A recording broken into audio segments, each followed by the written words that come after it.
with the latest state-of-the-art broadcast equipment mula sa mga tao at kumpanyang nagsimula ng FM broadcasting sa Pilipinas. Now they are back to make broadcast history once again. Sumasang papawid sa buong bansa. Ito ang News Radio Nationwide.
Sa itong panaguban-uban, serbisyo publiko sa 96.7 Muse Radio Davao del Sur. Again ha, alauna hantod alas 2 ang atong programa. Madunggan ninyo Lunes hantod adlong Sabado.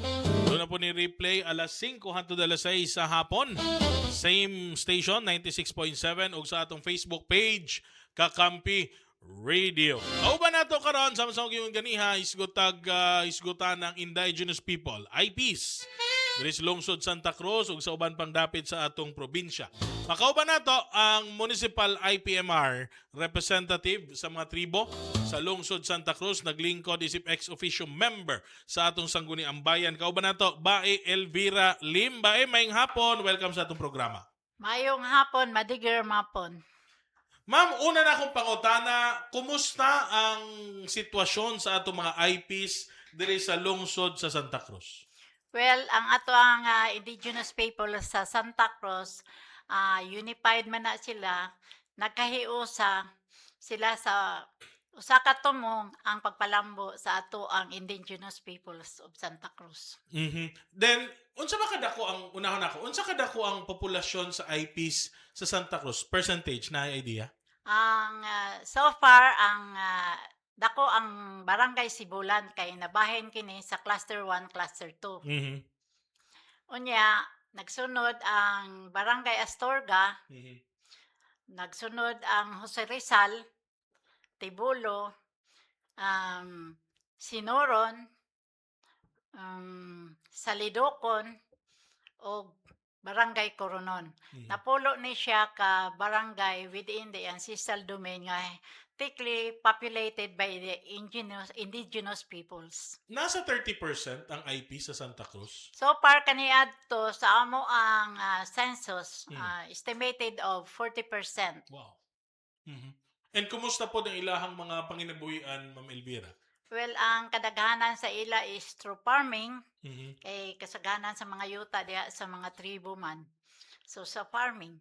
Ang uban pod nga maayo pod ang ilang ibutan natong kapalaran, nahimong barangay kapitan, nahimong barangay kagawad, mga barangay IPMRs pod sa matag barangay. Now, panahon sa unang mga kaagi mga politiko, ang mga IPs mahinumduman lang panahon sa eleksyon.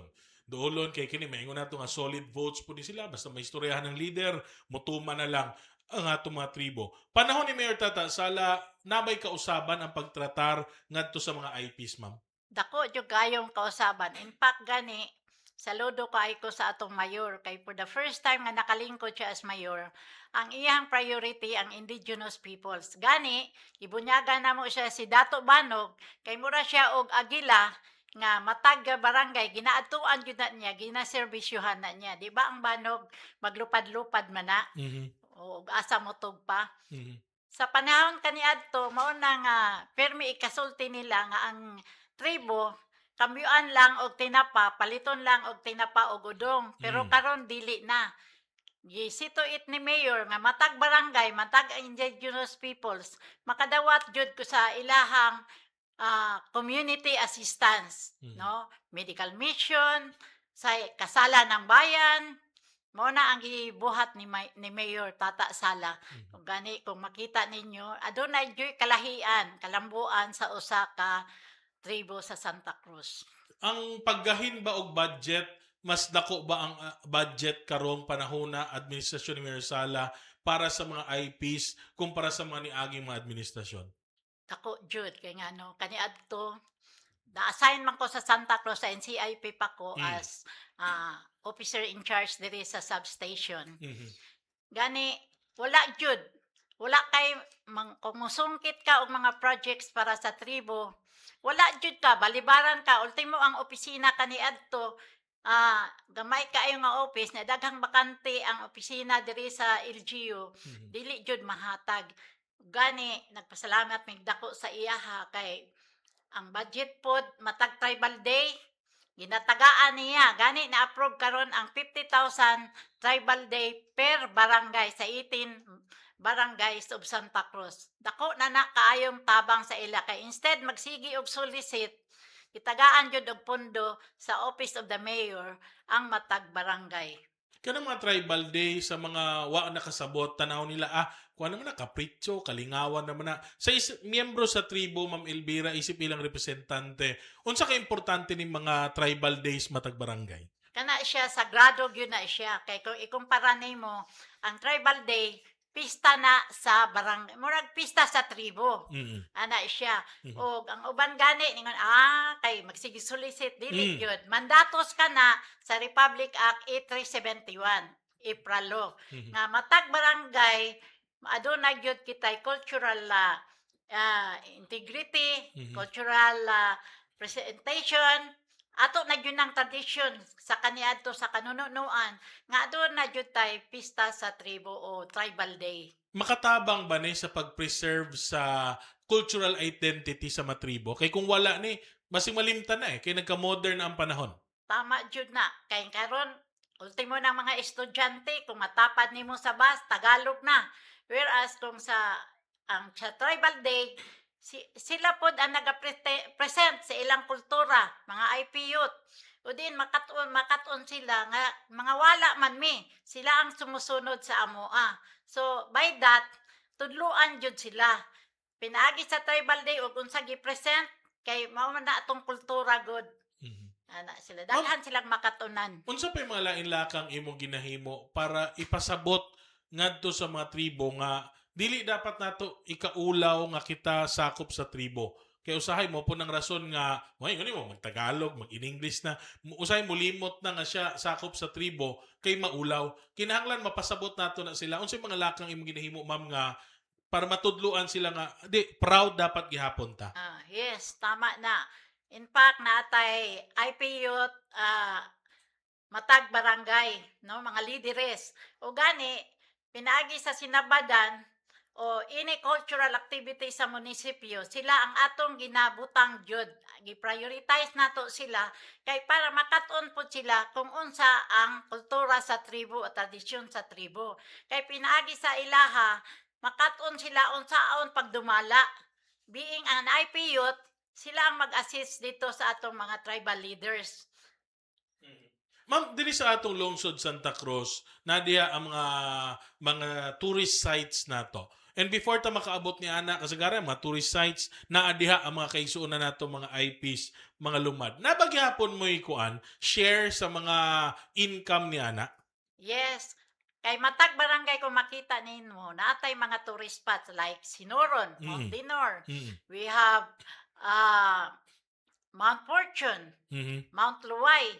Naamang good na sila percentage good sa Musaka. Even though idala na sa tourism ang mao nga tourism project pero aduna sa MOA nga aduna joy kabahinan ang tribo. Ang ilang bahin gamiton pud na nila sa any project sa ilang community. Ang makatabangan pud ana ang mga tribo. Na natin mga success story ana ma'am sa mga nadawat nila na income na hantod karon nagamit nila ang mga pasilidad gikan sa maong kwarta. Oo, like Mount Luway. Mhm. Ang Mount Luway karon makita nimo nga katong ilang share gigamit nila sa ilang mga purok-purok. Makita nimo before entering na Mhm. Tapos ipaayo nila sa ilang road rehabilitation. Kana siya. Gagmay man lang gud ang ilang sharing kay gagmay ra pud ang musaka. Mhm. Nya Nay karon dako ma'am kining sa Mount Apo nato nga usay mga foreigners pa, even tourists, local tourists, foreigners, napod mo i-share ani. bago lang minahuman dito sa SB nga himuag municipal ordinance, Mhm. ang trekking fee pilay mabahin karon sa mga support to indigenous peoples, pilay mabahin sa DNR, sa local government o sa barangay government. So far, ika 3 years karon nga nagdawat ang tribo no sulod sa ancestral domain og royalty karon 2025 ang share nila sa tourism is 1.2 million. Amo ka nang gihimuan og IPS resolution, Indigenous Peoples Resolution, kung unsaon pagbahin ang kwarta. Og ila po nang i-liquidate kanang ilang nadawat. Like ang cluster 2 kay diha man moagi paingos Mount Apo nakadawat sila og 25%, that is 300,000. Ang Sibulan cluster 1 5%, that is 60,000. Da ang MTC karon kay mao man gyud na ang nagdala diri sa ato sa lungsod ibahinan pud og 10%. Ang dako kaayo kay ang outside ancestral domain nakabahin pud sila matag barangay og 5,000. 8 ka barangay ang outside og ang 8 ancestral domain nga way mga investors nga nakasulod nabahinan pud sila og 10,000. Ma-question nganong appeal man sila sa nabahinan? Ang outside. Oo, kato outside. Pero kung imong tan-awon manggod, member manggod sila sa atong organization sa IPS. So kana sila way mga sweldo, voluntary ang council sa isa ka barangay, 11 na sila kabuok. Isa ang barangay chieftain, 8 ang 7 ang tribal council, isa ka youth, isa ka elder, ug isa ka women. So 11 na sila tanan sa isa ka barangay. So mag-unsa man ang isa kang maluoy pud ta kay ang outside ancestral domain wa may investor nga mosulod. Kay di man sila AD. So ang gibuhat lagi kay para na ikapalit og supplies, ipatawag og meeting na ay magamit. So 5,000 ra pud ang ilang nadawat. Then ang ancestral domain 10,000 kay sila may tag-iyas kinaiyahan. At least tabang na lang pod inclusivity nga makabahin pod sila. Oo. Mga kay igsuon mangyapon na ng mga IPs na to, di ba? Mao manay so good sa away kanang magsilusay nga si kuan nakabahin si kuan anya kami wala outside ancestral domain. So para maski gamay lang na siya dako na siyang ikatabang. So again, at least makita nato nga magamit yun. Again, ma'am, asa nila pwede gamiton katong mga funds nga ilang madawat? Kana kay trekking man na siya sa nursery nila. Magputat silang nursery kay ang balaod manggod karon nga kung barangay IPMR ka kinahanglan mo tanom ka og 50 ka seedlings. Sulod sa ancestral domain. By that makapalit sila, maghimo silang nursery gamay o gialaw pud nako nga some of the money mapalit o gamit sa ilahang tribal office. Ma'am, you mentioned ancestral domain. Isa po na sa mga controversial usahay nga hisgutanan. Kaning mga kaigsuunan po nato nga ginapamaligya nga dos mga negosyante, even ban sa mga langyaw, mga kwartahan, kanang giingon nga kabahin sa ilang ancestral domain. Ginaon sa ninyo pag-address kini nga problema? Kana siya dako kay ng penalty. You're liable of criminal case. Ang nakapalit o ang nagbaligya. So, kana siya, nanay may mga case ana nga nahitabo sa kapatagan, no? Kailan jud sila og kaso. So, hugot yun na nga ginabawal. O Di bawal pwede. jud ang land manggod is gipanag-iyahan sa gobyerno. So ang imuha lang diha imong rights. Mhm. Ana siya di yun mo mabaligya na kay titled na under kadti of Mount Apo. Mhm, mhm. So ginaunsa po ninyo ang makaigsunan natong eyepiece pagpasabot nga dili unta na nila ibaligya. Kay uban, syempre tungod po sa kalisod sa kinabuhi, then offer po sa dakong kwarta, matukso ba? Oo. Madani sila. Ang resolution nga among gihimo kay part man po ko sa mabatadi no. Deed of usufruct kay luoy po kay ning mga Bisaya nga nakapalit. By deed of usufruct, they will enjoy the the rights for 25 years. After 25 years, iuli na yun na dito sa clan. Okay. Unless nga ang clan nga nagbaligya, musugot na po siya nga i-extend na po of another 25 years. Like headcore. Ang headcore sulod sa ancestral domain. But naa sila'y MOA nga ang headcore for 25 years. Agi po na og deed of usufruct.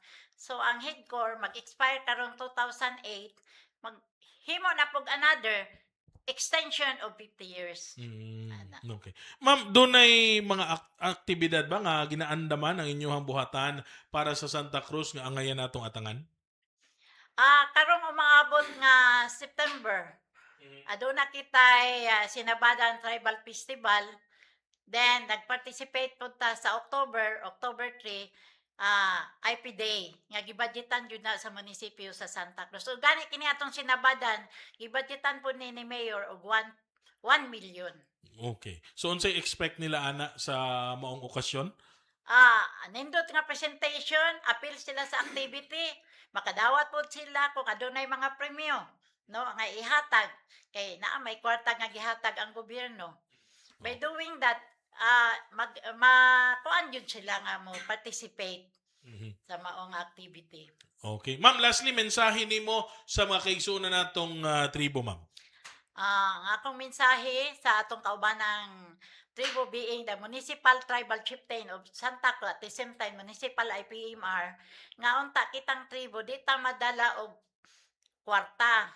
Atong likayan na kanang magsulisit, maulaw ta na may gihatag ang mayor sa atoa nga di na ta pwede magsulisit kay dako nang budget ang gihatag. Og ang pag naghiusa sa matag tribo, wad-o nato nang magsilusay. Kay kami nangita jud mig paagi kung unsay natabang na mo sa pikas, matabangan through the help of the Mayor Tata Sala. Mensahe nimo sa atong mayor. Sa atong mayor, sukad naglingkod siya og konsehal og mayor. Ang iya yung priority is the indigenous peoples. O gani, usay makatilaw ko og kuan, gamay nga sulti kay mayor nga kung mahibalo siya nga kanang usa ka barangay, usa ka tao nga gipasagdan niya, usa ka tribo, dili jud pwede na nga dili ni mutag doon. Okay, salamat kaayo, Ma'am Elvira Lim. Santa Cruz. Salamat kaayo, Ma'am Elvira Lim, ha, sa imong panahon nga gigahen. Again, siya ang ato ang Municipal IPMR Representative Ex-Officio Member sa atong Sangguniang Bayan. Stand by. Balik ta.